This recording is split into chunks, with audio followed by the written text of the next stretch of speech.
Boa tarde a todos, a todas. Bem-vindos para mais uma live organizada pelo Grupo de Pesquisa Tempo, Memória e Pertencimento e dedicada ao tema da reconstrução da história das missões jesuíticas nos territórios guaranis. Hoje nós temos o prazer de hospedar aqui um dos pesquisadores que mais dedicou sua vida intelectual ao estudo desse patrimônio e dessa história, o professor Carlos Page. O professor Carlos Page nasceu em Buenos Aires, na Argentina, é arquiteto, doutor em História, especialista em História Urbana e Arquitetônica e na História da Companhia de Jesus, na antiga província do Paraguai. Ao estudo dela, ele dedicou e dedica grande parte de sua produção científica e encontramos na produção dele mais de 30 livros e mais de 300 artigos dedicados ao tema e revistas científicas e de divulgação na Argentina, Espanha, Portugal, Alemanha, Suíça, Estados Unidos, México, Paraguai e Brasil, Venezuela, Bolívia, Peru e Colômbia. Então, uma produção muito extensa e que ajuda e ajudou o mundo a conhecer melhor a história, essa história tão importante de uma parte significativa da América Latina. E, portanto, nós pedimos nessa live para ele nos fazer um relato, um tanto autobiográfico, do seu percurso, do porquê decidiu se dedicar a essa temática, dedicando praticamente a vida inteira a isso, quais foram os seus mestres, as razões do seu envolvimento e também os momentos mais significativos do seu percurso.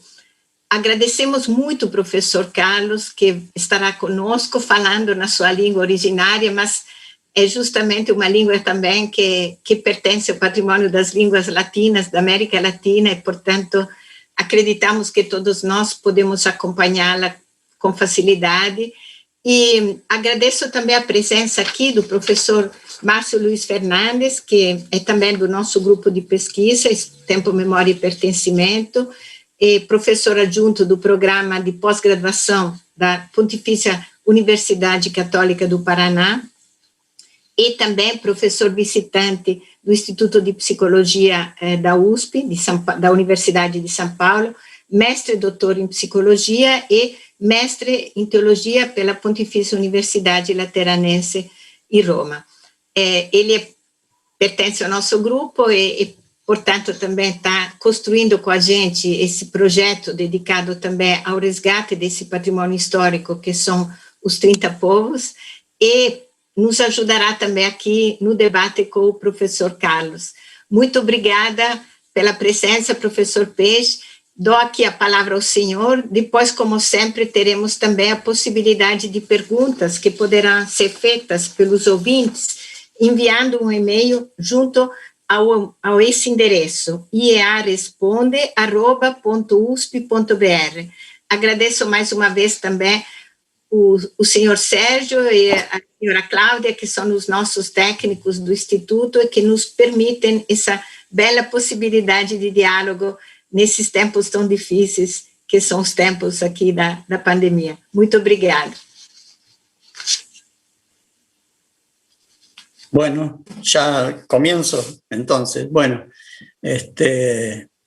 muchas gracias por la presentación. Saludar a todas y a todos los que están oyendo esto y, bueno, muy agradecido por la invitación del Grupo de Pesquisa Tempo, Memoria y Pertencimiento del Instituto de Estudios Avanzados de la Universidad de San Pablo, especialmente a la doctora Marina Massini. Y bueno, quiero aclarar que hablo muy mal el portugués y hasta me costó bastante comprender la consigna de este encuentro o qué me pedía la doctora Massini en esta oportunidad. Pero ya no porque no hable portugués, sino por esto de hablar percurso, mestres y las razones de ese envolvimiento con las pesquisas sobre las misiones jesuíticas, es decir, de mi trayectoria, de mis maestros, mis motivaciones, es decir, me pareció que era como un injusto reconocimiento a mi trabajo. Por eso me parece un excesivo halago estar aquí. Pues yo no hago más que tratar de cumplir con mi trabajo, que no siempre lo consigo ni hago bien, pero sobre todo disfrutarlo en cada minuto que me reencuentro diariamente con ese trabajo, ¿no? Con ese trabajo diario de reencontrarme con la historia de la Compañía de Jesús. Bueno, ¿por dónde empezar? Siempre quise ser arquitecto. Desde mi educación primaria de niño, en la secundaria era tan mal estudiante de matemáticas que la profesora me llevaba a su casa a reforzar esa enseñanza, y ahí conocí a su esposo, un arquitecto, que me mostró primero su oficina, después me sentó en su tablero. Yo tenía 15 años, me enseñó a dibujar, a hacer planos, a acompañarlo a las obras. Bueno, y cuando al fin terminó mi secundaria y pude ingresar a la facultad, mi primer año tenía obviamente 10 de promedio. Pero ya en mi segundo año me aburrió totalmente la carrera, porque me parecía que ya todo había aprendido, ¿no? ¿Se escucha bien? Bueno, bueno, con lo que les decía entonces, en esa larga carrera que fue la arquitectura, me refugié en lo que fue la historia de la arquitectura, que era algo que no estaba en la práctica de mi conocimiento en ese momento, ¿no? Así que me acerqué a los profesores de esa materia, lo que en definitiva me motivó a concluir esta carrera tan larga que hice en 9 años. No obstante, no había terminado de completar esta carrera de arquitecto, que ya tenía no solo ubicado algo así como mi propio estudio de arquitectura, sino que había hecho un proyecto de recuperación de la capilla de mi pueblo, y con ello haber escrito la historia publicada, con un prólogo de mi primer maestro de entonces, que fue Rodolfo Gallardo. Pero fui más lejos y escribí la historia de ese pueblo, que la prologó un historiador, Efraín Bischoff, que fue ya fallecido, que fue el historiador más importante que tuvo Córdoba, ¿no? Toda su historia. Pero por esa época también Argentina recuperaba la democracia, la política era un atractivo muy fuerte para los jóvenes, nosotros los jóvenes de entonces, y uno de esos militantes me puso enfrente Las venas abiertas de América Latina, de Galeano, y ese libro, que me lo devoré, indudablemente terminó de despertar cierta sensibilidad que con el tiempo fue madurando y en el territorio se fue fortaleciendo.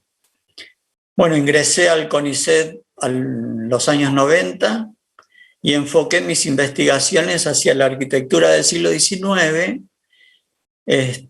bueno, siempre con mi guía, primero Rodolfo Gallardo y después Marina Weissman, dos arquitectos muy conocidos en la Argentina, y elegí el siglo XIX porque por entonces creía erróneamente que lo colonial ya había sido suficientemente estudiado y habría que indagar sobre este tema del siglo XIX. Así que, bueno, eso terminó en un libro que se llamaba algo así como Tipologías Arquitectónicas de Córdoba en el siglo XIX.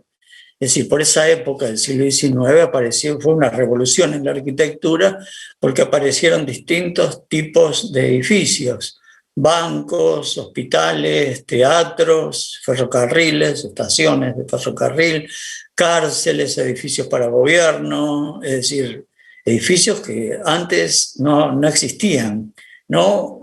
O aquí se revalorizan. Y uno de ellos era la educación, ¿no? Con grandes edificios, monumentales edificios de escuelas. Y dentro de esta tipología particular, bueno, estudié las reformas que se habían realizado en el edificio de la universidad, justamente durante este periodo del siglo XIX, y me llamó la atención qué es lo que había pasado antes en ese edificio. Y ahí es donde aparecen los jesuitas, pues justamente era el edificio de la antigua Universidad de San Ignacio, que era la universidad de la provincia del Paraguay. Ustedes saben que por las constituciones de la Compañía de Jesús, cada provincia debe tener su sede, donde va a vivir el provincial, y ahí su noviciado, su colegio máximo o universidad para la formación de los jesuitas. Esos jesuitas que de repente se doctoraban en teología y salían a las condiciones más increíbles para misionar entre indígenas, ¿no?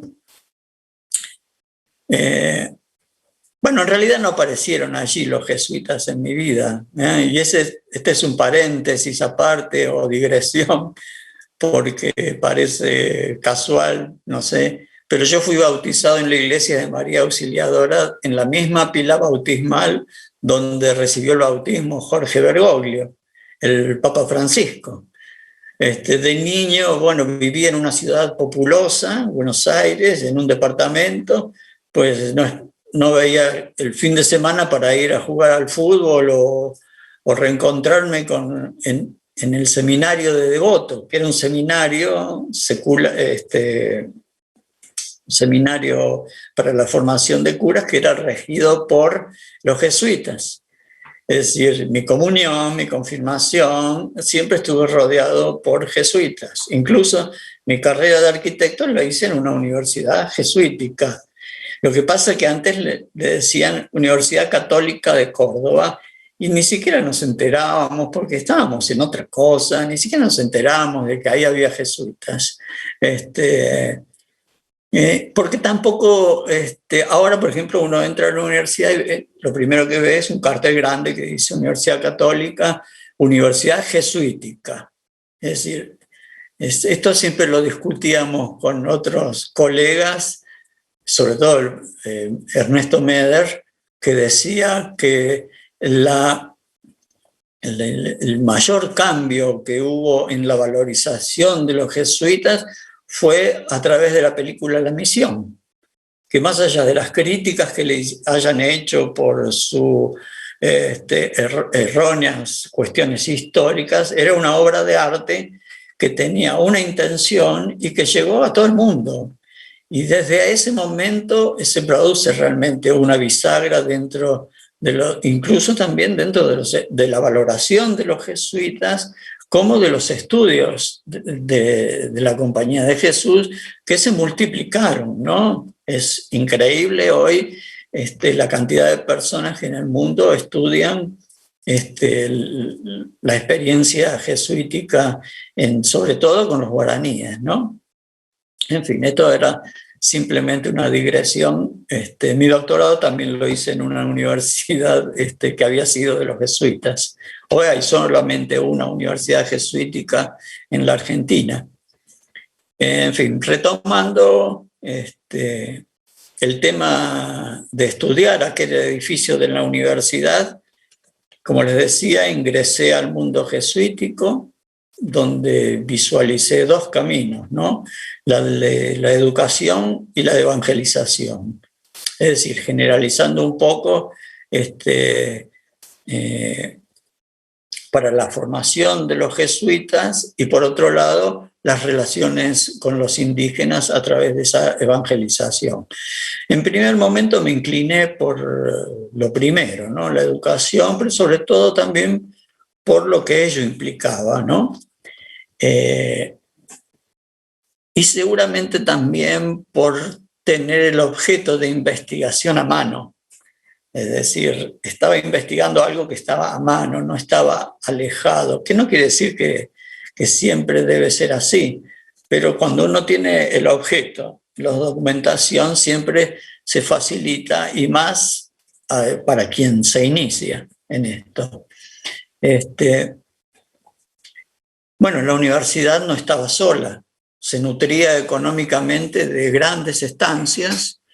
Entonces comencé a estudiar una por una, siempre con la excusa de estudiar su arquitectura, Tú tenías 6 estancias, escribí sobre 3, publiqué 2, y como les decía, ¿no? Se suponía que estudiaba la arquitectura de esas estancias, pero no podía entender esa arquitectura sin comprender el contexto que implicaban las cuestiones educativas, económicas, las relaciones con los africanos esclavizados, pues entonces la arquitectura no era más importante, sino un complemento de aquella historia mucho más rica donde interactuaban diversos actores sociales.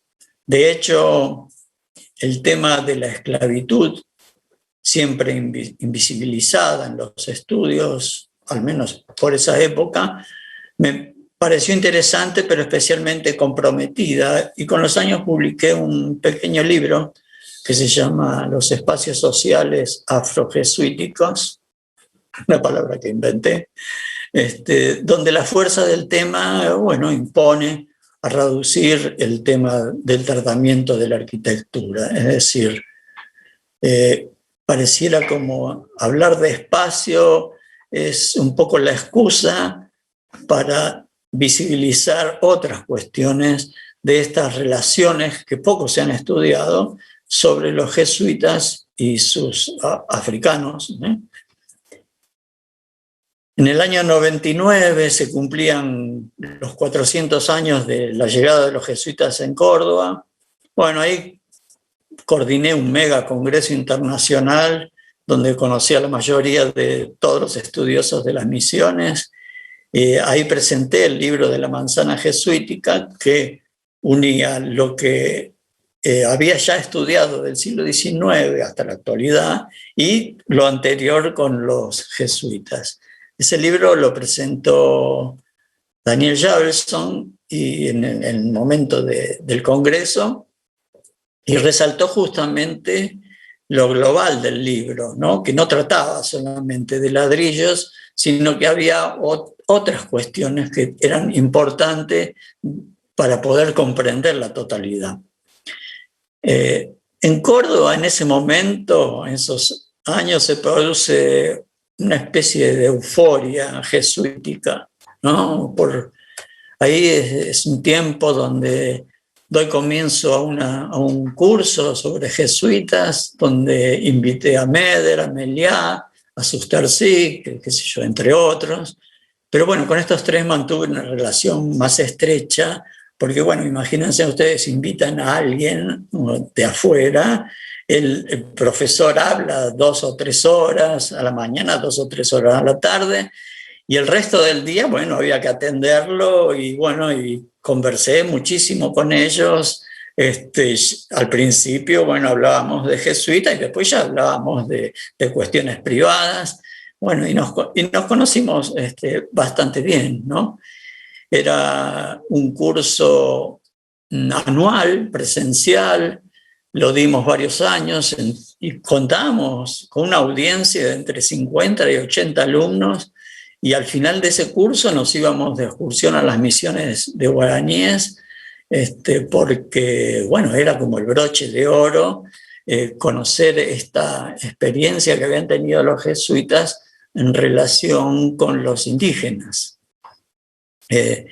También por esa época, estamos en los años 2000, me habían encargado de la redacción del dossier para la Declaración de Patrimonio Mundial de las Estancias Jesuíticas, que también salió, y ahí, bueno, ahí publiqué un libro que era síntesis de todo ese dossier, que se llamó El Camino de las Estancias, que lleva no sé ya cuántas ediciones, y bueno, pero era un libro ya más para un público más amplio, más general, y para llevar ese conocimiento, extender ese conocimiento hacia el resto de las personas, ¿no?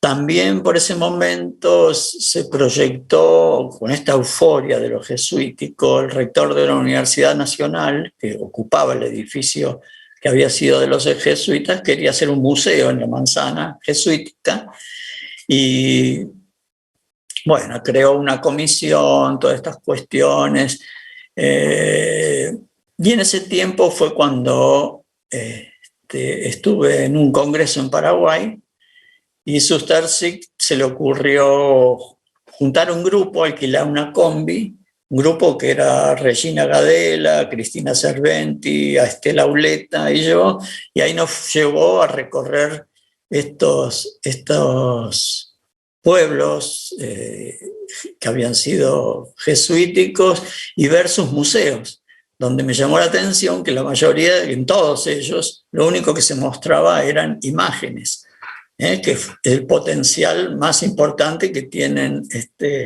estos poblados.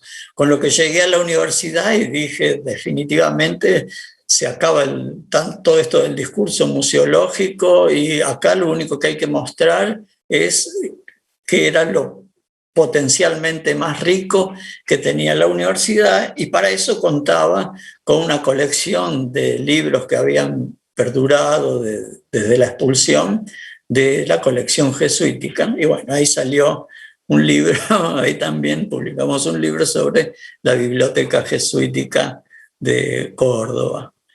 Y bueno, mientras tanto, iba elaborando mi tesis doctoral. Mi director era Alberto de Paula. Él no quería que trabajara con jesuitas, sino con el tema de urbanismo, que en realidad era su tema. Bueno, me convenció y ahí salió la tesis, después se publicó sobre el espacio público en la ciudad hispanoamericana. Nunca más volví a tocar ese tema, pero Alberto de Paula fue muy importante. Además de ser una persona extremadamente inteligente, él era muy exigente, ¿no? Me señalaba constantemente los errores. No era de esos directores que le palmean la espalda a uno y le dicen está todo bien y seguramente no lo leyeron, ¿no? Que suele pasar y con frecuencia. Bueno, poco a poco fui dejando de lado la arquitectura porque se me cruzaban otros temas que me interesaba investigar. Tuve la suerte de obtener 2 becas y una pasantía en España, otra en Italia, con lo cual recorrí varios archivos jesuíticos, creo que todos, y volví con un caudal de información que después de más de 20 años no termino ni creo que terminaré de procesar, ¿no? Porque es increíble la cantidad de temas que se pueden desprender de un tema que ha sido largamente estudiado. Y como les decía, bueno, hay una multitud de temas que me interesan, pero para no apartarme de mi trabajo, que era en el CONICET, donde tenía la obligación de investigar sobre arquitectura, y bueno, cada tanto escribía algo sobre arte o arquitectura, pero a mí me interesaban otras cosas. De hecho, después de aquellos viajes en Europa, me miraba en mi imaginación como un jesuita en un barco llegando a las Indias, y me fascinaba también eso. Y bueno, compilé una serie de relatos sobre viajes y las cosas increíbles que les pasaban en esos viajes. Y recuerdo, bueno, cuestiones muy sensibles, como por ejemplo el relato del padre Sepp cuando llega a Buenos Aires y desembarca, y en procesión, porque todo el pueblo iba a recibirlos. Y bueno, llegan a la iglesia de los jesuitas, la iglesia de San Ignacio, y ahí es donde al entrar comienza a cantar un coro de indígenas, y cayó rendido de rodillas ante el asombro y ante ellos. Era el primer contacto que tenían. Y imagínense que los jesuitas no venían porque elegían porque sí venir acá. Es decir, ya habían leído sobre la experiencia, estamos hablando del siglo fines del XVII, ya Montoya había escrito, las cartas anuas pasaban por todos los colegios, se leían los refectorios, es decir, había un conocimiento en Europa importante de lo que estaba pasando aquí, porque eso a su vez, atraía nuevas vocaciones para que vinieran a a misionar a América.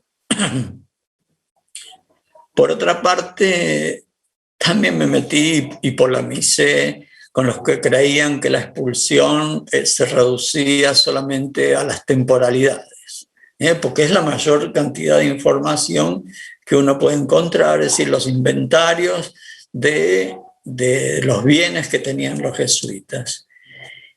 Y ahí, bueno, me di cuenta que no era lo importante eso. Lo importante era los crudos relatos que escribieron los jesuitas sobre el exilio.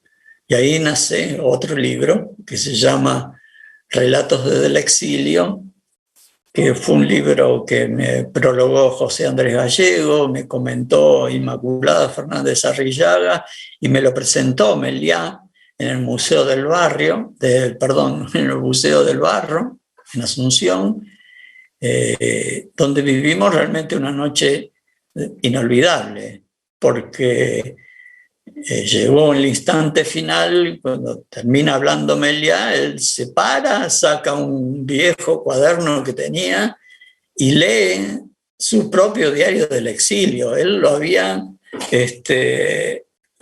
expulsado a Stroessner, cosa que era un orgullo para Meliá y para todos, ¿no? Con lo cual, bueno, son momentos que uno va acumulando y bueno, y pasan cosas, ¿no? Esa conexión con Asunción fue cuando, por motivos de la visita del Papa Francisco, me encargaron un libro que escribía sobre lo que quisiera sobre jesuitas, bueno, y elegí escribir sobre el poblado de Santa Rosa, que obviamente otros, como Jesús o Trinidad, son más bonitos, pero este tiene algo que no tiene ninguno, y es su capilla de Loreto, que hasta incluso el edificio que se mantiene en pie es atractivo, pero el solo hecho de abrir las puertas y ver las pinturas que allí se encuentran, bueno, produce un impacto bastante importante y siempre lo consideré como uno de los patrimonios más importantes de toda esta experiencia jesuítico-guaraní. En fin, volviendo a mis desvíos, y con esto me interesaban, y con esto de que me interesaban más las personas, incursioné también en el género biográfico, o prosopografía, como dicen, pero no me atraía caer, no me resultaba atractivo caer en los personajes ya largamente estudiados, ¿no? Sobre todo por Furlong, sino que, aparte que me parece aburrido escribir sobre alguien que otro ya ha escrito, ¿no? Sino que visibilicé otros jesuitas, totalmente desconocidos o no mucho. Ahí también aparece otro libro que se llama Siete Ángeles y que hace alusión, son 7 biografías, que hace alusión al libro de Machoni, un jesuita del siglo XVIII que escribió las 7 estrellas de la mano de Jesús, que justamente eran las biografías de 7 compatriotas de Cerdeña, ¿no? De donde era el original. Y siempre voy escribiendo así alguna biografía. Cuando llega el momento de estudiar los poblados guaraní, y no se me ocurrió en ese instante algo original, que no cayera en la continua repetición. Insisto que nunca escribo porque lo que otro ya escribió porque me aburre. Entonces ahí nace un libro que se llama Las otras reducciones jesuíticas. Por lo que los jesuitas los conocemos por justamente estos experiencias guaraní. Pero resulta que estos fueron 30 pueblos y en realidad en toda la provincia hubo otros 50 intentos, casi todos fracasados, en donde los jesuitas tienen contacto directo con distintas etnias, ¿no? Eso me llevó a estudiar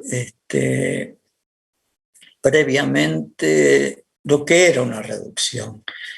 y lo que era en todo su significado y las experiencias anteriores, ¿no? Desde los jerónimos en las Antillas, que son los primeros, pasando por los hospitales pueblos de Vasco de Quiroga en México, la experiencia de las casas, de los franciscanos, y ahí vi que todas estas experiencias, ¿no? Insisto, bueno, había diferencias sustanciales y también algunas cosas en común. Y con la experiencia jesuítica entre guaraníes también había grandes diferencias. Y acá aparece el tema del lenguaje, porque es importante tener en cuenta, porque a veces se generaliza diciendo reducciones, misiones o doctrinas, pero en realidad son términos totalmente distintos. Y no me parece bien generalizar, sintetizar el término reducciones de estos poblados de guaraníes cristianos tutelados por jesuitas. Y el tema del vocabulario también. Recuerdo largas charlas con Meliá, sobre todo marcándome las cosas que hago mal. Es decir, yo escribo un artículo y siempre lo doy a leer antes de que fuera la evaluación de alguna revista, por lo menos a 3 personas, de esos 3, 2 son jesuitas seguro, ¿no? Porque, por ejemplo, él me decía, yo ponía de sinónimo de jesuita, para no repetir tanto, ponía ignaciano. Y él me decía, no, ignaciano es el habitante originario del pueblo de San Ignacio. O decía para un sinónimo de Compañía de Jesús, el instituto. No, la fórmula del instituto es otra cosa. Y otra cosa que también le molestaba mucho era que dijéramos paracuaria, porque decía, ¿por qué usar un término en latín cuando estamos hablando en castellano o en portugués? Eso le molestaba notablemente. Con la aparición del diccionario histórico-temático de la Compañía de Jesús, estas cosas, bueno, se supone que tienen que ir cambiando porque los términos son diferentes. Ustedes vieron cómo los médicos inventan sus propias palabras, los arquitectos inventamos palabras, bueno, los jesuitas también, o le dan un significado distinto al significado general. Y también siempre se ven estas cuestiones de errores. Por ejemplo, por ahí muchos han escrito sobre la República de los guaraníes, usando ese término república, que era el lawfare que usaron los Borbones para deshacerse de los jesuitas. Es decir, ellos hicieron una república. No, entonces no podemos usar esa palabra. O la palabra, por ejemplo, utopía, la utopía de los jesuitas, cuando la palabra que inventa Tomás Moro era para definir una ciudad ideal, pero inexistente. Pero estos poblados fueron algo absolutamente posible, solo que incomodaba al poder que siempre buscaba la explotación del otro, del más débil, llámese en su tiempo encomiendas, mitas o directamente esclavitud del quien conquistaba, o de la esclavitud del conquistado, del derrotado, del dominado, del humillado. Es decir, que el lenguaje es importante. He trabajado también múltiples transcripciones, porque, bueno, ya les digo, hay material documental, si bien creo que se debe conservar un 30% de lo que se ha producido, ese 30% no está totalmente explotado.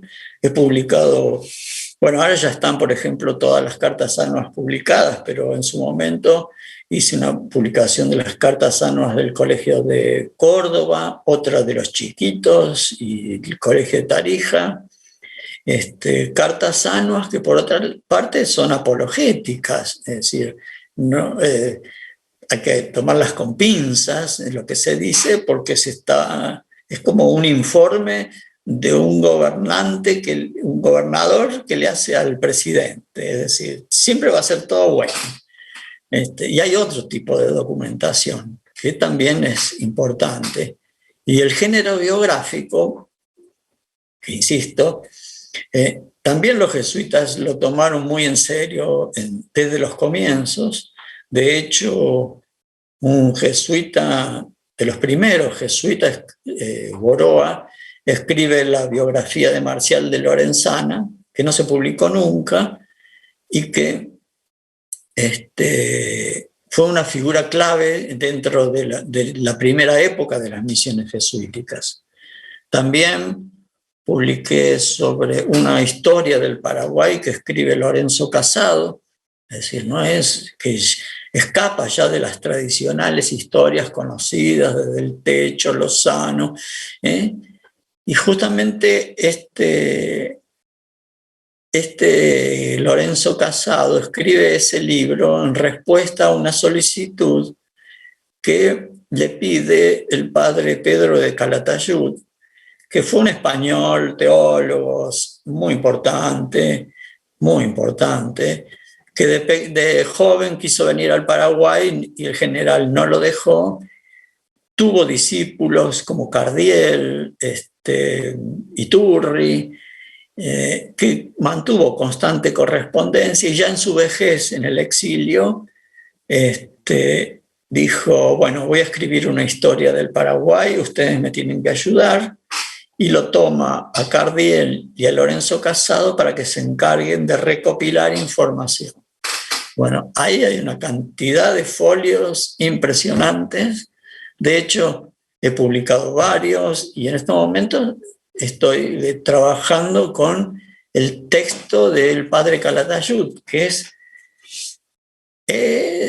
una visión bastante particular, porque él no estuvo acá, pero tampoco estuvo ni Charlevoix ni Muratori, que escribieron historias extraordinariamente documentadas.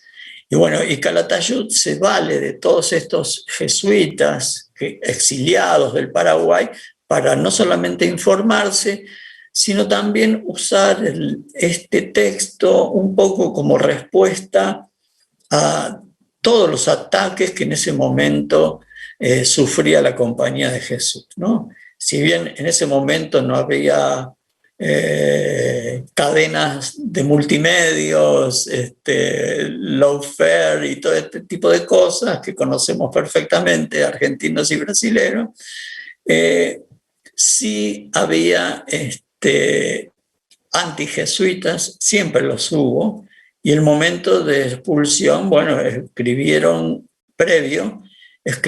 muchas cosas, desde libelos, pasquines, libros incluso, atacando a la Compañía de Jesús.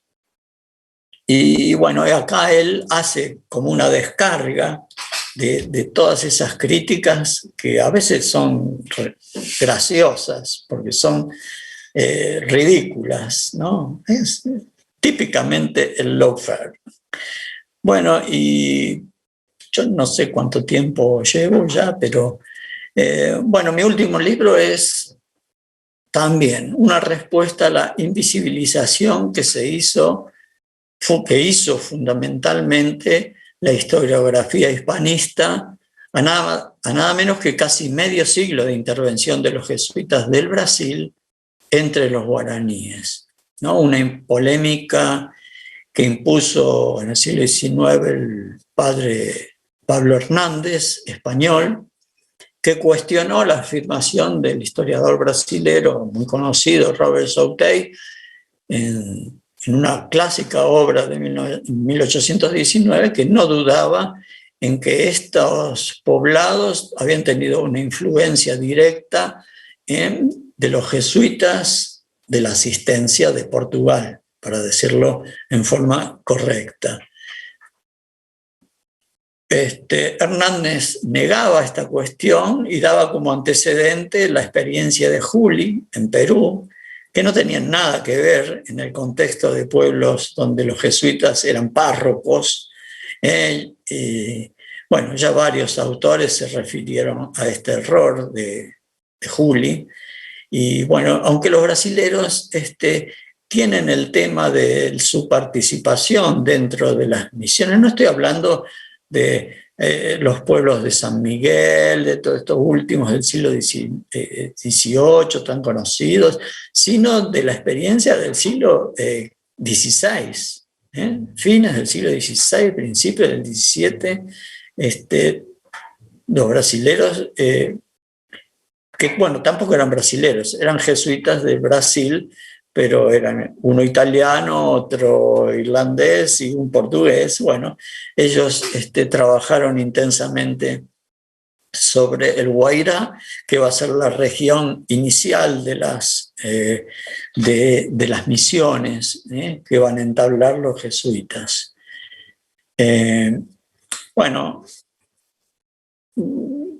como digo, ¿no? La dispersión de mis trabajos es terrible.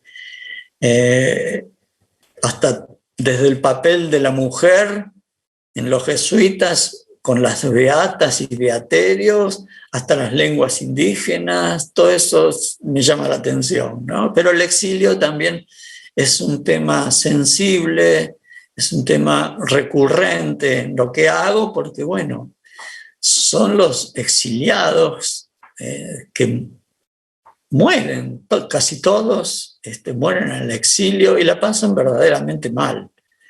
Y en cuanto, bueno, a la arquitectura y el arte, puedo llegar a escribir desde una elucubración sobre los primeros retratos de Ignacio, que se hizo a partir de la máscara mortuoria, muy interesante también, hasta las pinturas de la iglesia de la Compañía de Jesús en Córdoba, o biografía de pintores, de arquitectos, o analizando, por ejemplo, los planos que de algunos colegios se han conservado del Perú, hice un artículo una vez, pero siempre los jesuitas, ¿no?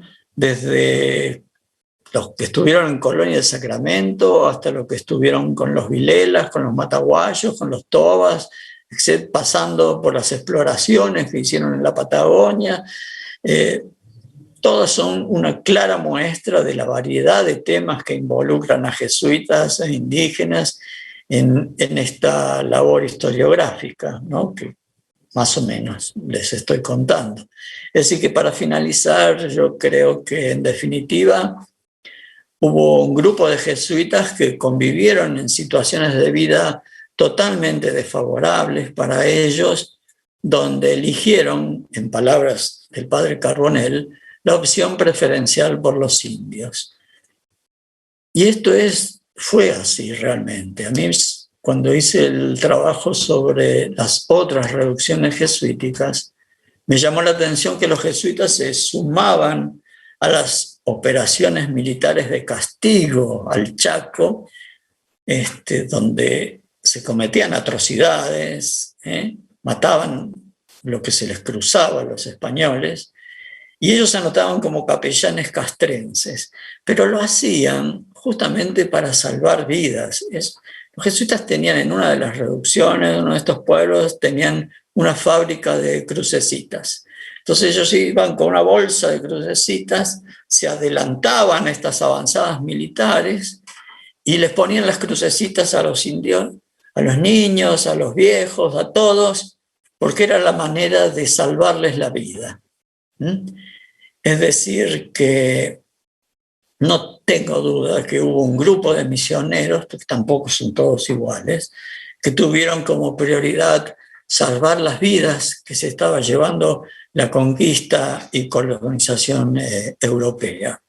Vidas que, bueno, no todas se salvaron, fue bastante cruel toda esta relación, pero bueno, existió este grupo de personas que trabajaron a favor de aquellos que estaban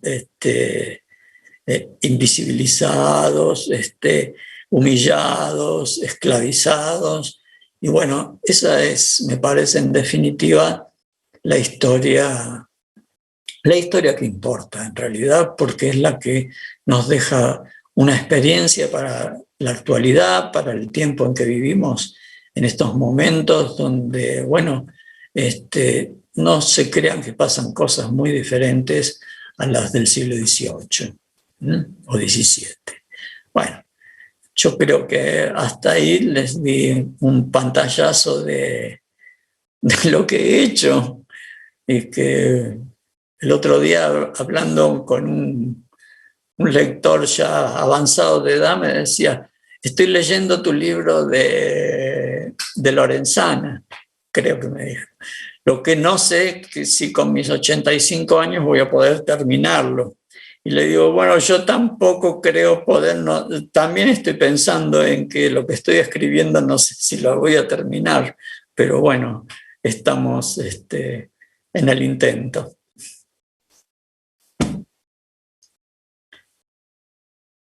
Bueno.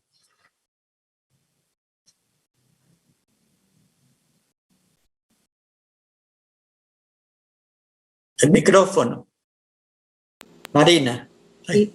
Muito obrigada, professor Page, por essa magnífica viagem através da sua história e através dela ter nos mostrado o valor de se estudar essa história, né, e se dedicar a ela.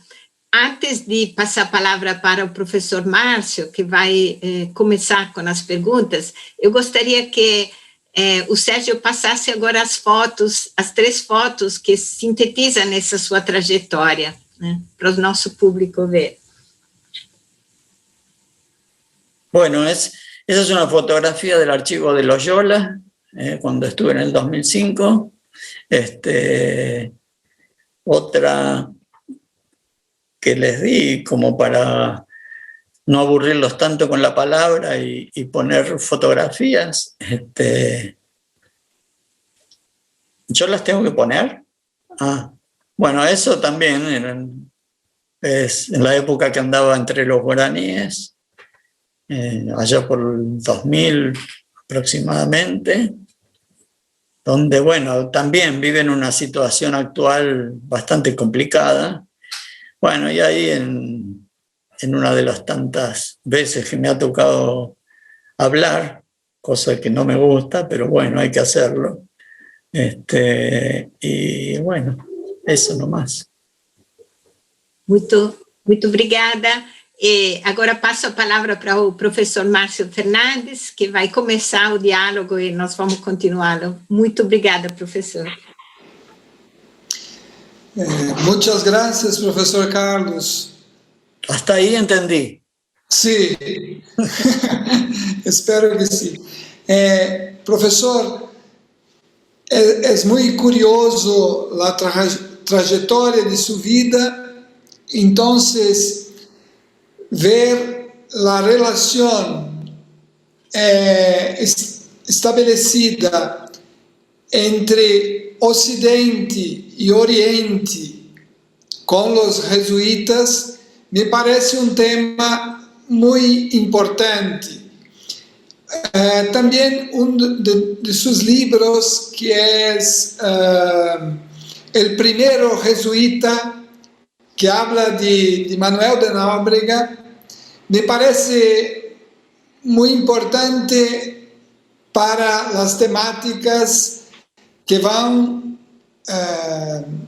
se desenvolvendo a lo largo de los siglos, ¿no? En esa esfera de la complejidad de la compañía de Jesús. ¿Qué podrías hablar a propósito del método que se aplica en tierras hispánicas y también de los portugueses, en el caso de los jesuitas, ¿no? Sobre todo Manuel da Nóbrega y este aspecto del método Oriente y Occidente, que es una de las temáticas que usted ha desenvolvido a lo largo de las sus pesquisas, ¿no? Bueno, el el título del primer jesuita fue porque el padre Lamet, no sé si ustedes lo ubican, escribió un libro sobre el último jesuita. Y yo le decía, ¿por qué ser tan trágico y escribir esa historia tan triste y no sobre el primer jesuita? Y justamente Nóbrega es el primer jesuita que pisa el territorio, el continente americano, mucho antes que México, que Perú, y él establece, y él se da cuenta de una serie de cuestiones que el propio San Ignacio, que estaba en vida, yo creo que no tenía en cuenta, porque él estaba mirando, como sus discípulos, Europa. Es decir, ese encuentro con América significó un clic muy importante en el sentido de que ellos tenían como prioridad las misiones volantes, los ejercicios espirituales, todas estas cosas que acá no era posible. Acá no era las misiones volantes, tendrían que hacer recorridos sumamente extensos. Y bueno, tampoco los ejercicios espirituales ni hablar, pero el tema es que los jesuitas, el padre Nóbrega, seguramente se involucró en la experiencia de otros órdenes religiosas con el tema de la evangelización. Y en eso ya había una larga historia, como yo les decía al principio, con los jerónimos, de las casas, con los franciscanos mismos, que ellos, ¿qué pasaba? Juntaban a la población porque era más fácil evangelizar, pero detrás de ello había otro tema, que era el control social que se hacía sobre esa población, por un lado, pero por otro lado dejaban el espacio libre que ocupaban los indígenas para desarrollar ahí las estancias de los europeos, ¿no? Y adueñarse de esta aglomeración de personas produjo pestes, produjo cosas bastante contrarias, y sobre todo esta cuestión de las pestes y todo esto. Y Nóbrega, es muy interesante seguir los pasos de Nóbrega y ver cómo se va dando cuenta de que en el caso de cuando crea el colegio de San Vicente, con el padre Núñez, que se da cuenta que no pueden estar juntos niños indígenas y niños portugueses, pero eso ya lo sabían los jerónimos. Era imposible juntarlos porque no se podía, y ahí es donde Nóbrega decide llevarlos a Piratininga. Bueno, es una historia que ustedes deben de conocer mejor, y hacer esta separación, y ahí es donde aparece la idea de avanzar hacia Asunción, donde tenían noticias de que eran muy maltratados los guaraníes, porque era un paso mucho más corto ir de Asunción a San Vicente para ir a Europa que bajar por el río Paraná, Río de la Plata, y dar toda la vuelta. Era más corto el camino. Entonces había mucho flujo de personas y de información, y eso hizo que tuviera un particular interés en llegar al Paraguay. Y de hecho, los primeros mártires jesuitas van a ser justamente de Brasil, que son los que van a tener los contactos estos con distintas etnias que rodeaban a los guaraníes. Es decir, que y la experiencia de enviar concretamente, porque los españoles no querían saber nada con mandar jesuitas a Paraguay. Es decir, hay todo retiran incluso a los jesuitas que había. En fin, es una larga historia, pero ahí es donde, y bueno, lo que a mí siempre me llamó la atención es cómo se ignorara toda esa historia, todo eso medio siglo. Es decir, hoy agarro uno un libro sobre las reducciones jesuíticas del Paraguay y en 1609 comienzan a través de la fundación de San Ignacio y Loreto, y no es así. Esto no es que de un día para el otro, esto llevó una larga experiencia y que el que toma desde los españoles toda esa experiencia del Brasil va a ser el padre Lorenzana, que fue justamente el que abre la puerta al mundo jesuítico español, ¿no? Profesor Carlos, también es curioso su atención al lenguaje, al vocabulario. Creo que esto está muy ligado también al padre Meliá como maestro. ¿Qué más que podrías nos dar usted a propósito del padre Meliá, con este amor, con esta atención a la lengua de los indígenas y la convivencia con ellos, ¿no?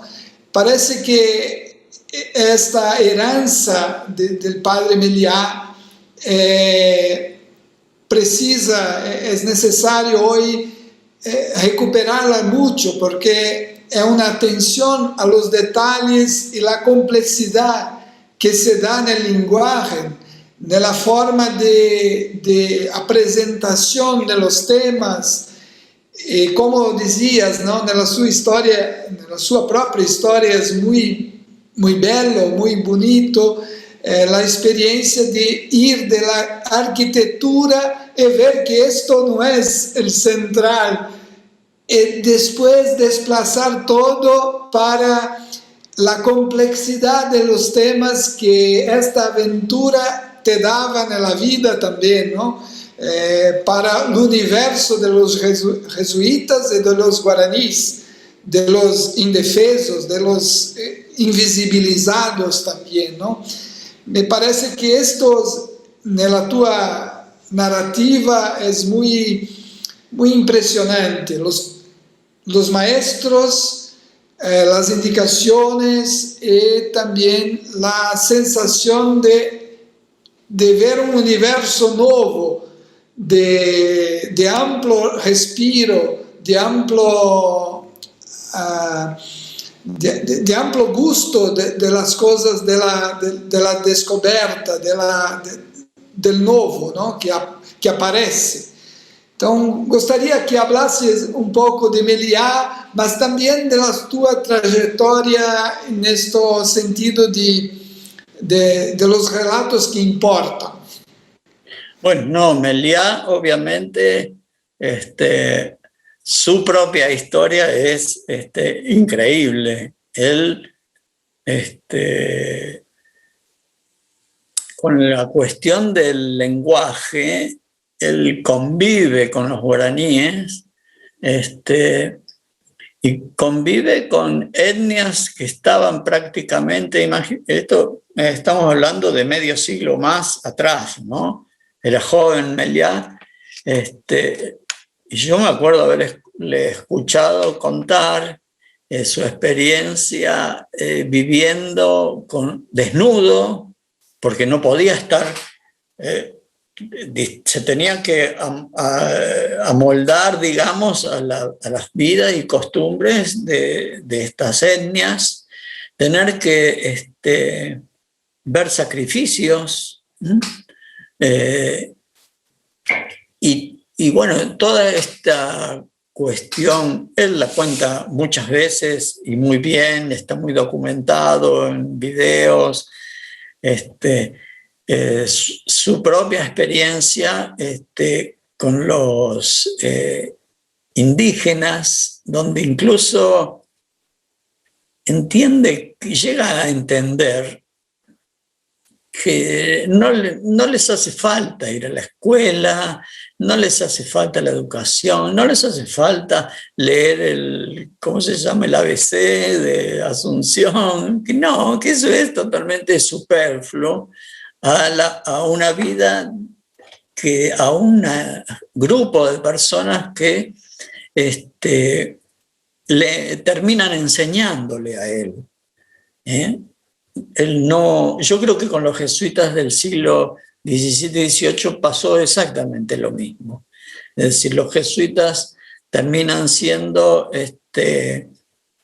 absorbidos por la cultura guaraní, que la comprenden y la viven, porque la tienen que vivir, no, de igual a igual. Con Meliá pasó eso. Pasó eso también con otros jesuitas que estuvieron en Brasil, sobre todo con persecuciones que se dan a los indígenas, pero eso pasa hoy en la actualidad en la Argentina, en Brasil, ni hablar, es decir, persecuciones por ocupación de terrenos, de tierras, y Meliá estaba, siempre adelante de los guaraníes, defendiéndolos, en una actitud que muy pocos tienen de compromiso directo, porque una cosa es decir, me pongo a escribir sobre lo bueno, lo importante, la invisibilidad, todas estas cuestiones, y otra cosa es estar en el territorio, como decimos, es decir, estar ahí,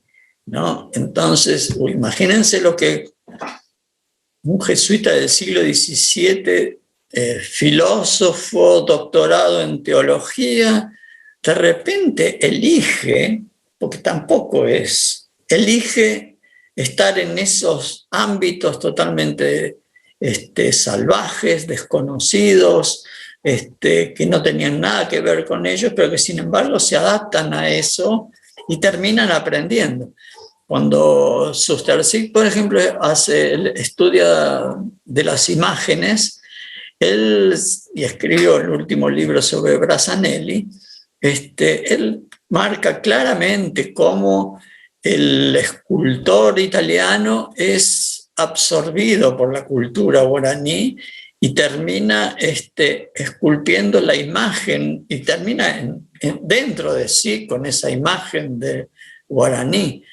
O por ejemplo, Peramás escribe también varias biografías. Peramás es un jesuita del 18, expulso, escribe varias biografías, y la de Escandón, que fue un jesuita también exiliado, es decir, sus últimas palabras las pronuncia en guaraní.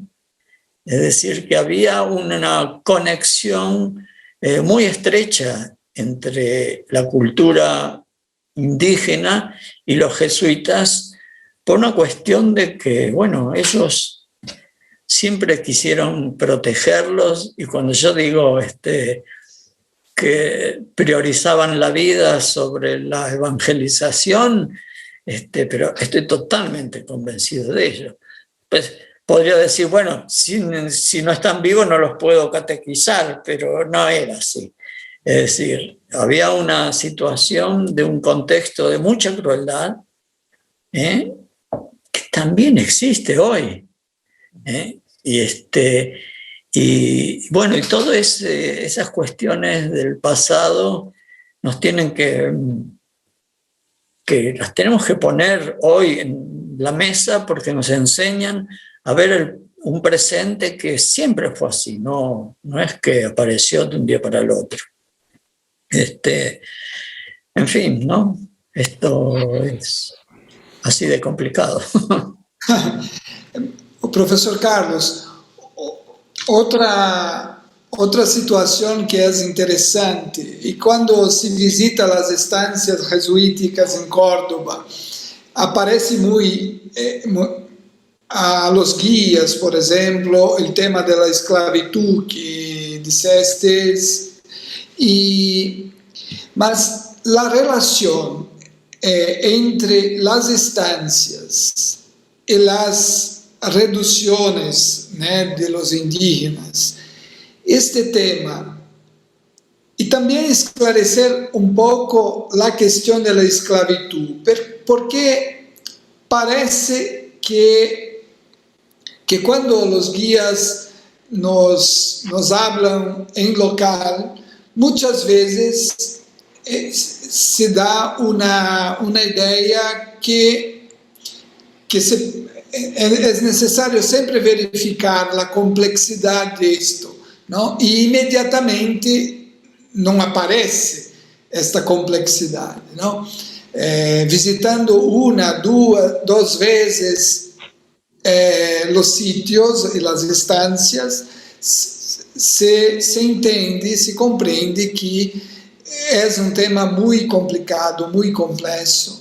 E se poderias agora fazer um pequeno juízo, né, sobre isto. Sí, el tema de los africanos esclavizados, bueno, fue un tema invisibilizado totalmente. Hace 20 años, que no es tanto, no se hablaba de esto, tampoco se hablaba de la mujer, cuando estamos hablando de estancias jesuíticas, ¿no? Y si me voy un poco más atrás, a principios del siglo XX, se pensaban que esas estancias eran reducciones. Ni siquiera se tenía el concepto de que era una cuestión de lo económico, ni hablar. Hay dibujos de arquitectos famosos que dibujaron las estancias y le ponían abajo reducción de Santa Catalina. Y no eran reducciones, ¿no? Hace 20 años, cuando estaba haciendo el dossier de las estancias jesuíticas, me decía un encumbrado arquitecto, historiador argentino, hay que averiguar por qué se hacían esas iglesias tan grandes en medio de la nada. Es muy fácil la respuesta, pero nadie la sabía. Hace 20 años. Era porque en esos sitios vivían entre 300 y 500 personas. Entonces necesitaban una iglesia así. Lo que pasa es que con la expulsión de los jesuitas y todo el trabajo que se hizo posterior a la desmemoria,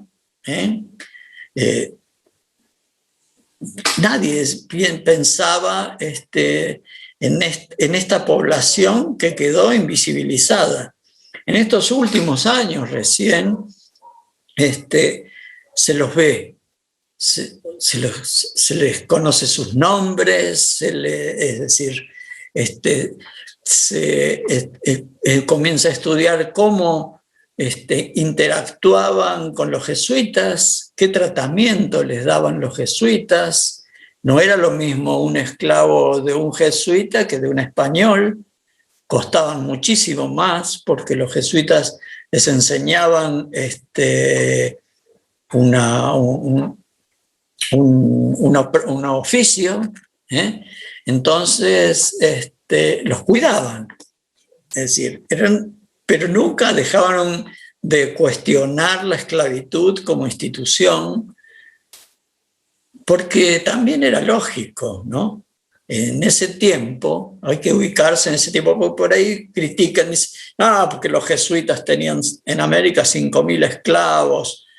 Bueno, pero estamos en el siglo XVIII, era una institución totalmente aceptada, y cuando se desechó o se permitió la libertad de esos esclavos, se lo hizo porque pensaron los propietarios, es decir, el poder, pensaba que era más económico pagar un salario miserable a un trabajador que mantener a esta familia de niños, abuelos que no producían. No es que fue un logro la libertad de los esclavos, al contrario, eso fue un logro de los propietarios. Y la relación con las misiones también fue importante. Acá, es decir, todo interactuaba. Las estancias producían lo que el suelo les permitía producir. En el norte argentino, por ejemplo, la caña de azúcar era muy común, las estancias de caña de azúcar. En el Cuyo, cerca de la cordillera, eran los vinos, bueno, fabricaban vinos. O este sector de Córdoba y más al sur, las mulas eran un bien muy preciado para los peruanos, porque ellos lo usaban para la extracción de las riquezas que después iban al puerto, necesitaban mulas. Y los jesuitas eran muy inteligentes en este aspecto, porque competían con los propios españoles que criaban también mulas. Era como decir, hoy el negocio es plantar soja. Bueno, en ese momento el negocio eran las mulas. Pero ¿qué pasaba? Los españoles, por ejemplo, de Córdoba, llevaban sus mulas hacia el Salta, es decir, hacia donde estaba el mercado, donde los altoperuanos compraban las mulas, y las mulas llegaban destruidas, flacas, cansadas. El valor era impuesto por el comprador, los peruanos. En cambio, ¿qué hacían los jesuitas?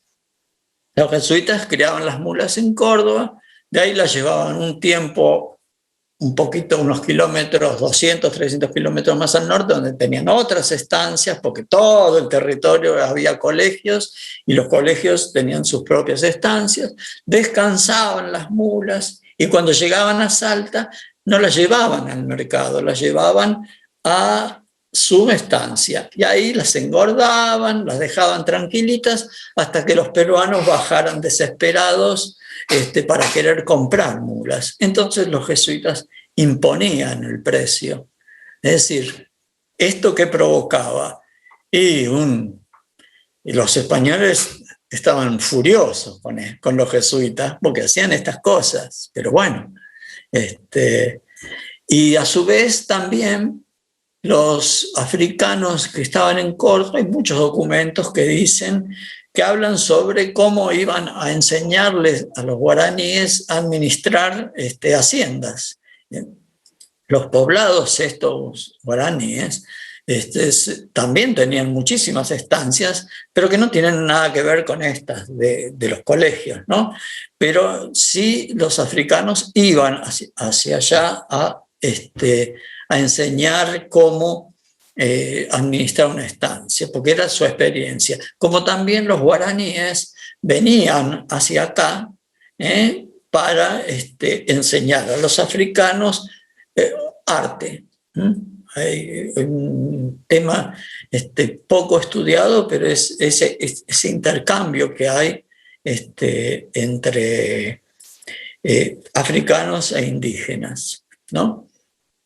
¿Qué más? El comercio. El comercio es fundamental. Es decir, hacia acá hacíamos vino. Bueno, este vino no se podría hacer en la región del Paraguay por el clima. Entonces de acá los jesuitas llevaban el vino y de allá traían la yerba o el tabaco. Es decir, y así había todo un intercambio comercial que era muy beneficioso. Y que a los españoles no les gustaba. No les gustaba porque, bueno, era la competencia, ¿no? Es decir, siempre hubo una relación muy estrecha entre estas cuestiones, ¿no? Y que los jesuitas administraban perfectamente porque tenían conocimientos de todo tipo. Uno a veces no eran solamente filósofos y teólogos, sino que si había que ser arquitecto, eran arquitectos. porque en filosofía enseñan matemáticas, es decir, bueno, o tenían oficios, sabían hacer cosas, y a su vez utilizaban la experiencia de los indígenas, que no era que no sabían hacer nada. Ellos vivían en casas, entonces construían como sabían hacer los indígenas, con algunas directivas de los jesuitas, sobre todo en los primeros tiempos. Ya cuando llegaron los arquitectos en el siglo XVII, XVIII, ya ahí estropearon todo, porque impusieron, sobre todo los arquitectos italianos del XVIII, Bianchi, Primoli, imponen su arquitectura, la arquitectura europea. Es decir, nosotros, por poner un ejemplo, San Miguel, en las Misiones, es una arquitectura europea. No es lo mismo que Chiquitos, por ejemplo, en Bolivia, que un estudioso arquitecto de los Chiquitos decía, la diferencia es que en Chiquitos no hubo arquitectos, ¿no? Es decir, que no influenciaron tan fuertemente como se hizo aquí.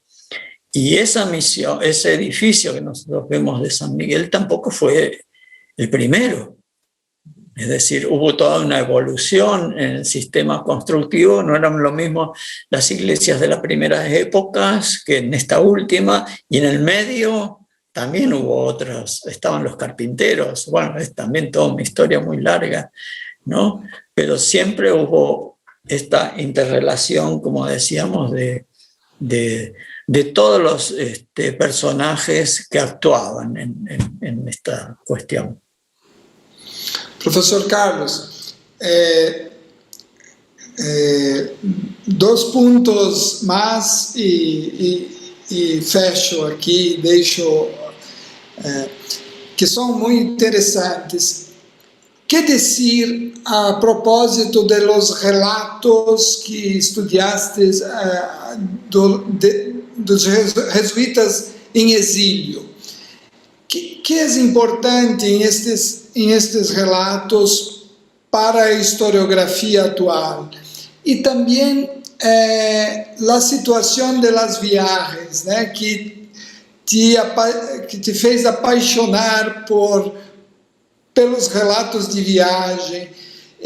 Quanto isto é importante para a educação de los jóvenes, para a imaginação, para a poesia, para poder gustar la história, não? Para poder ter gusto por la história e por las questões atuales também, não? Porque o tema da viagem, o tema do exílio, me parece falar de temas que são urgentes para o humano, para educar o humano, ¿no?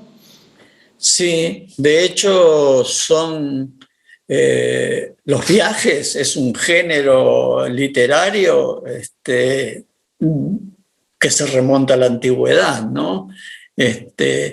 Yo lo que veía con los jesuitas es decir, que hay un momento previo al viaje, que es el convencerme de que tengo que ir a América, convencerme. ¿Y cómo me convenzo? Bueno, a través de los relatos de las cuestiones que estaban sucediendo, de esta epopeya que se estaba logrando en el mundo cristiano, católico, y que yo quiero ser parte de ello, ¿no? Y los jesuitas incentivaban estos temas de las misiones a través de sus colegios, en los momentos del refectorio, donde se comía y se hablaba sobre, o se contaba algún relato, o se leía alguna carta de algún jesuita, de su experiencia.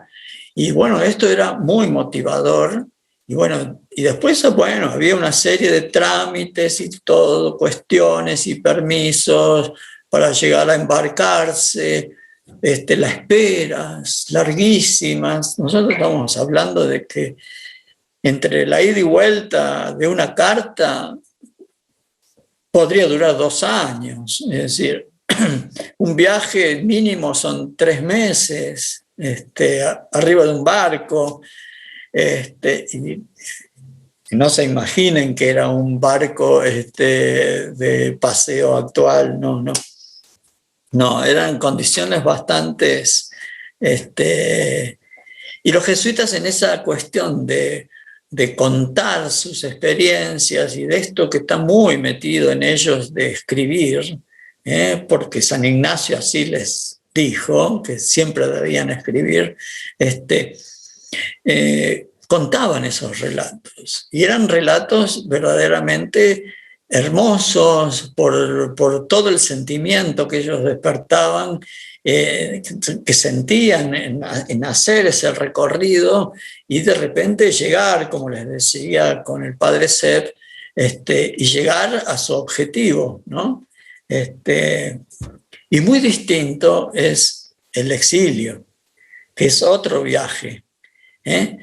Yo, sin darme cuenta, bueno, después me di cuenta con el tiempo, era como que había escrito algo parecido a lo que escribió Pauque, Florian Pauque, el libro Hacia allá y para acá, que él cuenta desde que sale en este viaje hacia América, cuenta toda su vida en América, sobre su experiencia misional, todo esto, y cuenta después su regreso. Es decir, en los 2 libros está Pauque presente y son relatos totalmente distintos, ¿no?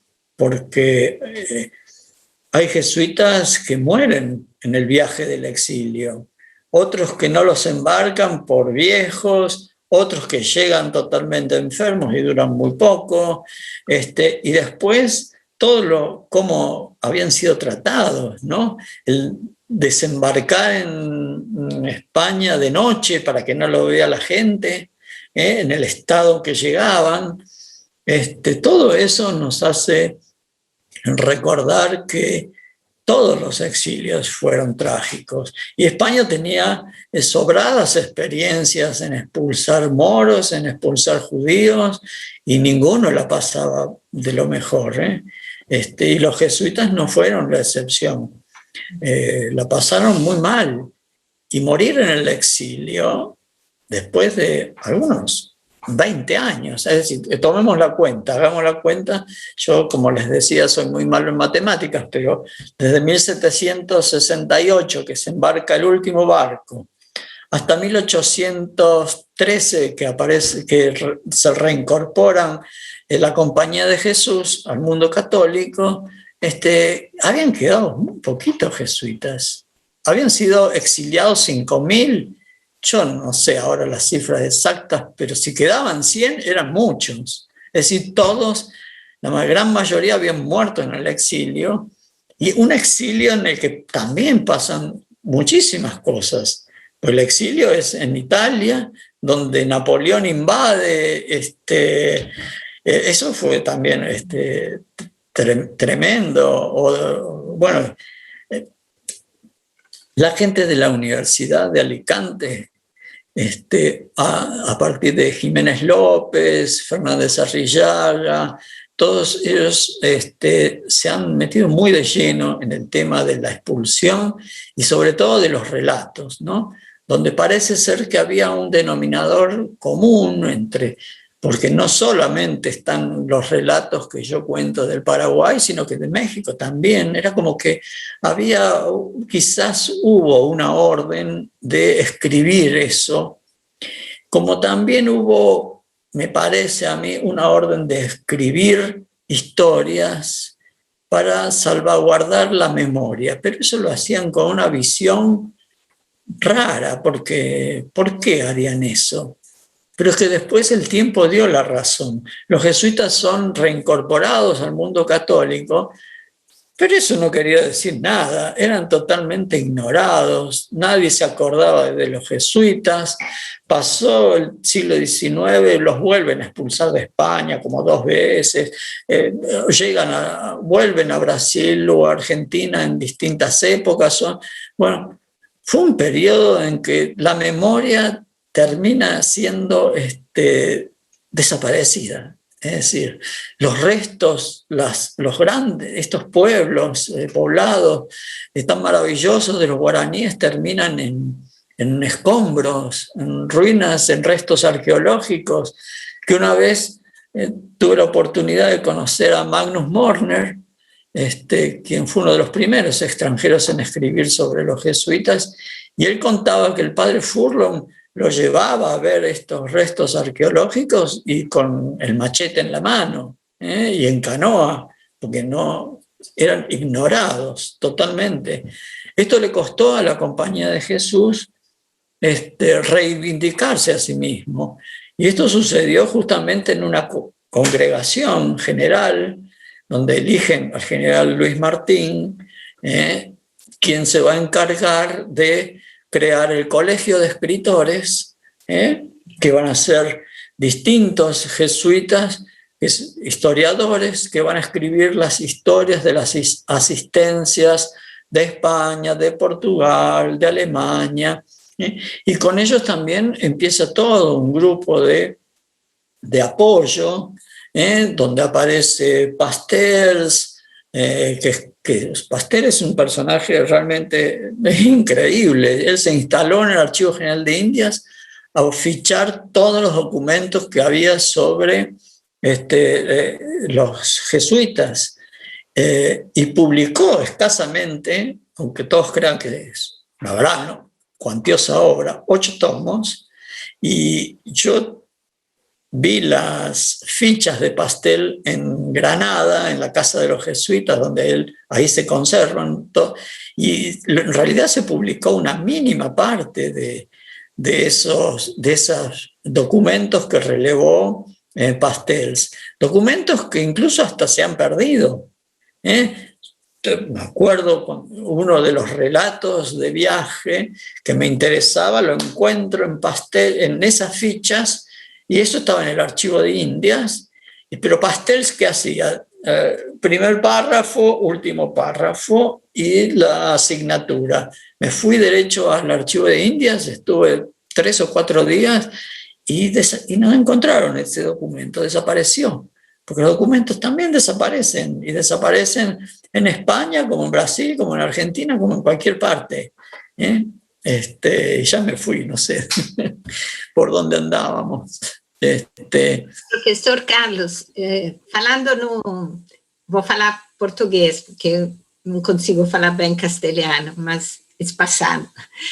Falando no exílio, eu queria lhe contar uma história acerca da qual talvez no futuro a gente combine outra live para dialogar mais, de um manuscrito que encontrei numa biblioteca, de uma pequena cidade italiana, perto de Urbino, no centro da Itália, a cidade que chama Urbânia. Esse manuscrito tinha sido redigido por jovens de um colégio do Brasil, do Colégio da Bahia e do Colégio do Seminário de Cachoeira de Belém, perto de Salvador, por jovens que estudavam nesses 2 colégios jesuítas, em 1751. Depois, esse manuscrito de 181 folhas, muito bonito, é uma composição poética, retórica, é um exercício escolar, na verdade, foi levado por algum jesuíta expulso, exilado, e nessa cidade de Urbânia, eles de fato ficaram, um bom grupo de jesuítas ficou morando depois da expulsão e depois da extinção da companhia, e aí ficou esse manuscrito em perfeito estado de conservação, muito lindo. Nós fizemos depois um estudo com outros colegas do Brasil, tentando recompor a história desse manuscrito e de como ele tinha chegado essa cidade. Estamos editando um livro junto à editora da Universidade de São Paulo, que vai contar melhor essa história. E para fazer isso, tivemos que consultar, inclusive, esses relatos de exílio, no caso, contando do exílio dos jesuítas que estavam no Brasil, especialmente da região da Bahia. E é muito impressionante mesmo o que o senhor diz, né? Quer dizer, a importância de conservar a memória num contexto extremamente hostil, como foi o momento da expulsão e da extinção e da deportação, né? E como, de qualquer forma, isso permaneceu guardado, né, no tempo e permite hoje a gente conhecer essa história, né? Então, como esse tema, que, como o senhor disse, é justamente pouco estudado, mas é muito importante, de como numa situação tão adversa, como uma experiência de exílio, de negação de identidade, como foi também a experiência da extinção, de qualquer forma, a memória, o cuidado da memória, o cuidado do documento, de produzir o registro, de produzir o relato, o diário, a carta, faz com que essa história possa, de alguma forma, ser preservada, né? E isso é muito, muito impressionante, estudando mesmo o tema do exílio, mas eu estou pensando que a gente deveria fazer uma live um dia, né, contando um pouco essas histórias diferentes, né? Sí, Italia es una fuente de información importantísima, porque sabemos a través de, por ejemplo, Furlong, Leite, que han visitado todos estos archivos, que han encontrado cosas en conventos italianos de un pueblito perdido, y han fichado, no se conocen los documentos, pero seguramente hay, por todos lados debe haber. Yo, por ejemplo, eso que trabajo sobre Calatayud, que escribió en Bolonia, bueno, se ve que hubo una importante cantidad de papeles que en algún momento fueron trasladados al archivo de Loyola, por ejemplo. Y me viene a la cabeza el diario del exilio más extraordinario que hay, que es el del padre Luengo, español, que son 64 tomos, día por día, todo. Bueno, eso está en Loyola, pero él lo escribió en Italia. Y acordémonos que había 5.000 jesuitas. Estamos hablando de la expulsión española, ¿no? Porque la portuguesa es muy anterior. Sí. Entonces, escribían. Y estoy seguro que hay cualquier cantidad de información, de documentos, de todo tipo de relatos, de todo tipo, géneros, de lo que imaginemos, que están perdidos en algunos de esos conventos italianos, por donde anduvieron estos jesuitas, que anduvieron por todos lados. En todos los pueblitos había grupos de jesuitas, porque tampoco se los podía amontonar a todos en un lugar, así que iban dispersos, iban por regiones, se juntaban las antiguas provincias, e incluso seguían eligiendo provinciales y rectores de sus colegios máximos en el exilio, seguían funcionando, incluso con las distribuciones, como se dice en la jerga jesuítica o teológica, no sé, es decir, la rutina diaria que hacen los religiosos. Eso se continuó hasta que Carlos III se enojó de que ya siguieran llamando a provincia del Paraguay, entonces le cambiaron el nombre y le pusieron provincia de San José, pero siguieron funcionando como tales hasta la extinción, donde ya ahí se dispersan, ¿no? Un poco más, y bueno, pero la producción documental en el exilio es sumamente importante.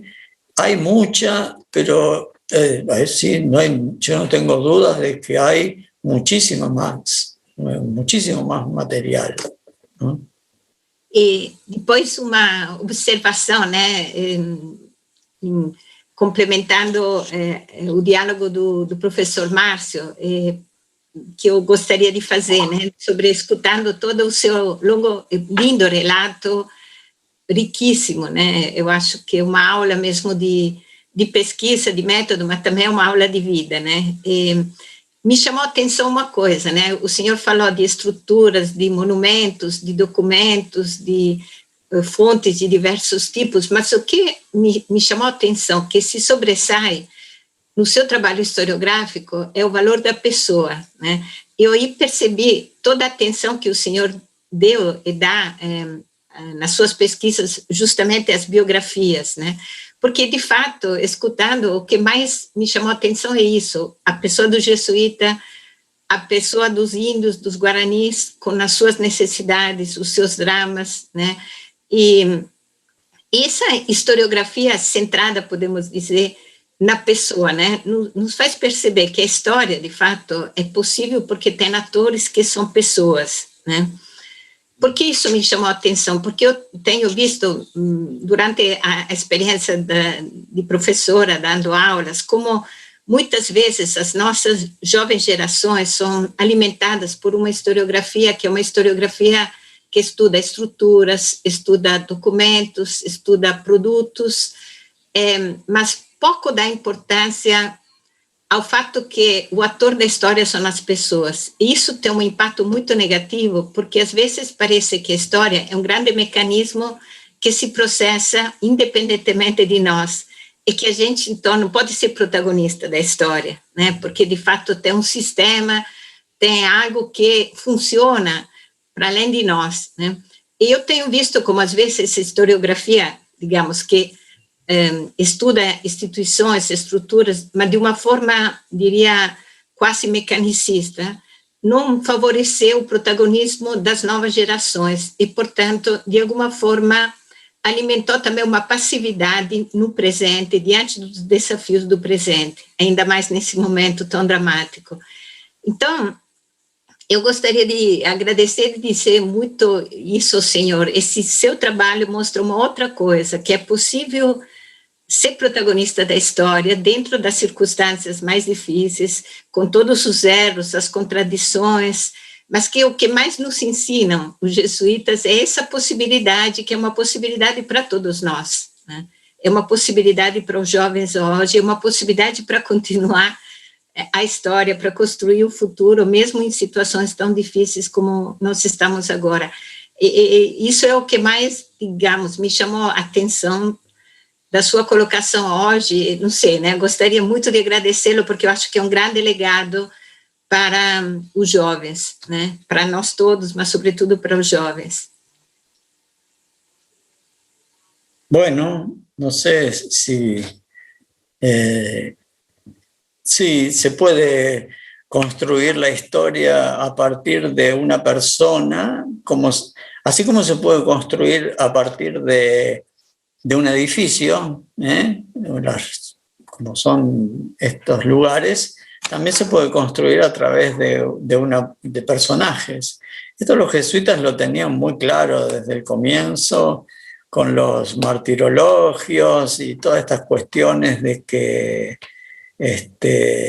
se leían en los reflectorios, cuando yo les contaba, se leía en los días el personaje del día, porque tampoco eran santos, aunque se trataba de llegar a que ellos fueran a los altares. De hecho, hay algunos muy poquitos, pero mártires hay como 30 más o menos, solamente del Paraguay. Y bueno, siempre estuvo presente el tema del sujeto como protagonista de la historia. Lo que pasa es que, bueno, todo depende de cómo se trate una historia, cómo la toma un arqueólogo o un arquitecto o un historiador de arte o lo que sea, siempre va a estar enfocada a partir de su experiencia personal, que tampoco quiere decir que no vaya a cambiar. De hecho, yo he cambiado. Yo no hago la historia de edificios, sino de las personas que vivieron en esos edificios. porque bueno, uno va comprendiendo y va cambiando y va, yo no sé si evolucionando, pero de alguna manera sintiendo que las cosas van pasando por otro lado, ¿no? Eso también uno en su propia vida es así, ¿no? Es decir, si estamos estancados en una idea, no podemos avanzar. Tenemos que ir, y eso es lo que nos enseña un poco también así la historia, el poder ubicarnos en un lugar que nos permita ir avanzando y expandiéndonos hacia otras alternativas que siempre van a estar por el mismo camino. Es decir, si yo soy un hombre de derecha, nunca voy a pasarme a la izquierda. Es decir, pero voy a tener mis variantes y voy a apuntar hacia un lugar. Bueno, más o menos así. Muito obrigada, professor. E aqui nós temos também, para continuar mais um diálogo, vários interlocutores que mandaram observações ou perguntas aqui no nosso chat. Rapidamente, mas assim, eu vou passar as interlocuções e depois vou pedir para o senhor fazer um comentário acerca delas. É claro que depois temos que remeter a leitura de textos e livros, porque às vezes são coisas mais amplas. Mas primeiro eu começo pela última que chegou, de Alexandre de São Paulo, que diz assim: algumas evidências de características do povo guarani, características antropológicas, sociais, que possam ter colaborado para que suas experiências de redução tivessem mais sucesso do que outras etnias. Essa deu para entender? Márcio, pode traduzir? Sí, sí habría, por ejemplo, características propias de los guaraníes que darían a ellos más posibilidades que otros pueblos para acceder a la intercambio con los jesuitas. Sí. Los guaraníes tenían una cuestión particular, ¿no? En donde, en definitiva, no tenían opción que no fuera irse con los jesuitas. Tampoco fue mérito de los jesuitas, fue mérito también de los bandeirantes, que los cazaban y los mataban o vendían. Los españoles, por supuesto, eran cómplices. El tema de la encomienda, en un poblado jesuita estaban eximidos de la encomienda. Eso fue un gran logro y diferencia con otras reducciones, por ejemplo, los franciscanas, que su estructura poblacional respondía a un encomendero. El trabajo que hacían. Acá no. Es decir, también tenían la posibilidad de estar resguardecidos frente a sus enemigos indígenas, ¿no? Es decir, había algunas ventajas que tenían los guaraníes con respecto a otros de ubicarse en un poblado jesuita, en el que ya les digo, eran prácticamente porque no tenían opción. Las opciones eran salir a la selva y ya no era la selva anterior a los españoles y portugueses, sino que ahora se convertía en un verdadero peligro. Peligro que era su propia vida, ¿no? Entonces, por eso no hubo mayor resistencia, como sí la hubo con otras etnias. Por ejemplo, las chaqueñas, donde sí hubo resistencia a la evangelización, resistencia al europeo. El guaraní no, se adaptó con mucho más facilidad por estas cuestiones, ¿no? Obrigada, professor. E aqui tem o Diego, estudante do mestrado da FAO, da Faculdade de Arquitetura da USP. gostaria que o professor falasse um pouco das obras de Blanchi e Primoli em Córdoba. E, segundo a opinião dele, qual seria a contribuição dos guaranis que poderíamos ver nas igrejas em Pedra dos 30 Povos, ou em específico na igreja de São Miguel Arcanjo, no Rio Grande do Sul? Bueno, sobre Bianchi escribió mi profesor de Historia del Arte un libro muy interesante. Bianchi es de la generación de arquitectos italianos que llegan en el siglo XVIII y hacen, marcan una influencia muy fuerte, ¿no? Es decir, es como que yo vengo a hacer lo que hay que hacer. Y no me interesa esto de que los guaraníes tengan una estructura edilicia, ya no. Es decir, hay muchas cuestiones, por ejemplo, las columnas de madera, lo que Sustersic también dice, eran casas que primero se construía el techo, o en las descripciones de los jesuitas, casas que primero se construía el techo y después las paredes. Entonces, ¿cómo? ¿Cómo el techo y después las paredes? Claro, iban las columnas de madera que todavía se conservan. Ese es un tema que se conservó en San Miguel, en San Ignacio, no solamente en las iglesias, sino también en las viviendas en Paraguay, se pueden ver, son de piedra, es decir, primero se hacía el techo de paja, con las columnas de madera se hacían las paredes de hojas, eso después se transformó en lo que llamaban tapia francesa, que es poner dos maderas y llenarlas con material, piedras, y después eso evolucionó a las piedras, ¿no? Pero eso fue ya en una época muy posterior, ya última, ¿no? Y los techos también se cambiaron a tejas por los incendios que había continuamente. Los guaraníes tenían una estructura familiar, que también eso influye muchísimo en las casas, en estas casas rectangulares largas, donde vivían varias familias. Eso fue un problema de los jesuitas, el poder diferenciarlos por familias y no esta cuestión de que vivían todos juntos, pecaminosamente. Bueno, eso fue un logro, pero que se alcanzó mucho después, por eso vemos cómo están diferenciadas cada una de ese rectángulo en cuadrados que eran núcleos familiares, cada uno de ellos. Y San Miguel, bueno, es realmente una de las iglesias más importantes, no hay duda, de lo mejor conservado,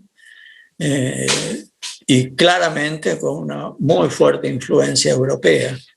Esto también tiene que ver con las estancias jesuíticas, en el sentido de que los jesuitas, sobre todo en la primera época, respetaban mucho esta idea que tenían los guaraníes de hacer sus propias viviendas. De hecho, respetaban su lengua, es decir, los guaraníes no aprendían castellano, sino que los jesuitas aprendían, el guaraní. Con las estancias jesuíticas nosotros vamos a ver iglesias que las podríamos ver en cualquier parte de Europa. No son nada originales, es decir, esa es obra de un arquitecto europeo, pero sí, la mano de obra obviamente es africana y la influencia es casi nula porque era distinto el tratamiento que se hacía hacia los esclavos que hacia los indígenas, que se los respetaba, se los cuidaba, se los protegía. Los esclavos eran un bien de capital, y como tal respondían a eso, y bueno, esa fue la gran diferencia que podemos ver en en las construcciones guaraníticas, que fueron las más desarrolladas, a las estancias jesuíticas dentro de una misma provincia, que eran justamente construidas por actores distintos, ¿no? Muito obrigada, professor. E aqui tem agradecimentos. Um agradecimento vem de Derlis Canissa, antropólogo e licenciado em Língua e Cultura Guarani, do Ateneu de Língua e Cultura Guarani de São Cosme e Damião. Saludos e todos esperamos mais conferências sobre jesuítas. Ok, nós vamos fazer mais. Tem mais também um outro agradecimento que vem de Agustín Borzi.